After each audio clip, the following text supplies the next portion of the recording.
ang matipid sa enerhiyang paglipad ng Wandering Albatross. May mga ibon na kayang pumailan lang at manatili sa ere nang walang kahirap-hirap. Isa rito ang Wandering Albatross. Ang sukat ng mga nakabukang pakpak nito ay 3.4 metro. Kahit tumitimbang ito ng halos 8.5 kilo, nakalilipad ito ng libo-libong milya gamit lang ang kaunting enerhiya. Ang sekreto? Ang anatomiya at teknik nito sa pagpapailan lang. Pag-isipan ito.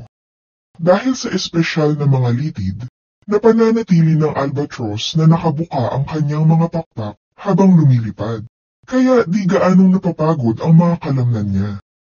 May isa pang sekreto ang ibong ito kung kaya nagagawa niyang pumailan lang ng maraming oras.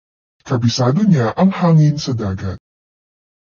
Ang mga albatross ay lumilipad ng pataas, patagilid, at pababa ng tuloy-tuloy at paarko na nakatutulong para hindi sila bumagal kahit pasalungat sa hangin. Ito lang nadiskubre ng mga siyentipiko kung paano ito nagagawa ng mga albatross.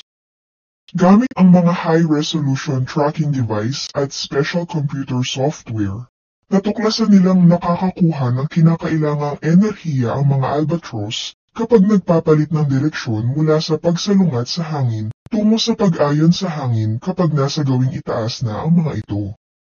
Sinasabi ng mga siyentipiko na walang kahirap-hirap at tuloy-tuloy ang parang ito ng pagkuha ng enerhiya mula sa hangin. Ang resulta?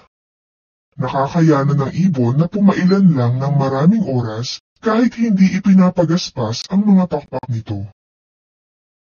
Ang mga impormasyong ito ay maaaring makatulong sa mga inhinyero sa pagdidisenyo ng mga sasakyang panghimpapawid na mas matipid sa fuel at marahil ay pinaaandar pa nga ng propulsion na hindi ginagamitan ng makina. Ano sa palagay mo?